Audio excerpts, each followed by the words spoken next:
L'aventure du professeur Émile, le voyage au cœur de la montagne. Il était une fois, dans un petit village au bord d'une rivière calme, un professeur nommé Émile Lefebvre. Monsieur Émile était un enseignant passionné, connu pour ses histoires fascinantes et ses leçons captivantes. Ses élèves l'admiraient beaucoup, car il avait une manière unique de rendre les sciences et les découvertes intéressantes et amusantes. Un jour, lors d'une classe d'histoire, Monsieur Émile parla d'une légende ancienne qui circulait dans les montagnes environnantes. Selon la légende, au cœur de la montagne se trouvait une grotte secrète contenant des manuscrits anciens et des trésors perdus depuis longtemps. Ces manuscrits contenaient des connaissances mystérieuses et des secrets oubliés. Les élèves étaient captivés par cette histoire, et Monsieur Émile décida de partir à l'aventure pour découvrir la vérité derrière cette légende. Le matin du départ, Monsieur Émile se prépara avec soin. Il choisit des vêtements pratiques pour l'exploration, une veste solide, des bottes robustes et un chapeau pour se protéger du soleil.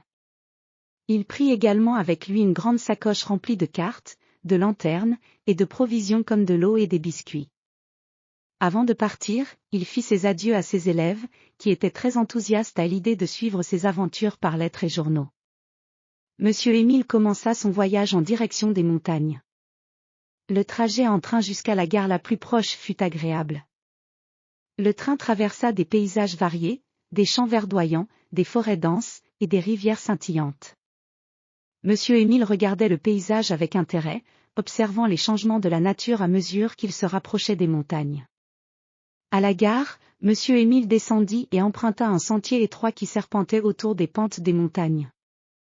Les arbres devenaient plus grands et plus sombres, et l'air se rafraîchissait. Le sentier était difficile à suivre, mais Monsieur Émile avançait avec détermination. Chaque pas était accompagné du chant des oiseaux et du murmure des ruisseaux. Après plusieurs heures de marche, Monsieur Émile arriva devant l'entrée d'une grotte cachée derrière des buissons épais. La grotte était ancienne et semblait abandonnée depuis longtemps. Il alluma sa lampe et pénétra dans l'obscurité. À l'intérieur, la grotte était vaste, avec des stalactites scintillantes et des formations rocheuses impressionnantes. Monsieur Émile explora les profondeurs de la grotte avec précaution. Il découvrit des passages étroits et des salles mystérieuses. Dans l'une de ces salles, il trouva des manuscrits anciens, exactement comme la légende le disait. Les manuscrits étaient écrits dans une langue ancienne, et Monsieur Émile les examina avec attention. Il se rendit compte qu'ils contenaient des informations précieuses sur les civilisations anciennes et leurs connaissances perdues. En continuant son exploration, Monsieur Émile découvrit également des objets précieux et des artefacts intéressants, des bijoux anciens, des sculptures en pierre, et des outils mystérieux. Tout cela confirmait l'existence d'un trésor oublié. Monsieur Émile était ravi de sa découverte, mais il savait qu'il devait retourner au village pour partager ses trésors avec ses élèves et ses collègues.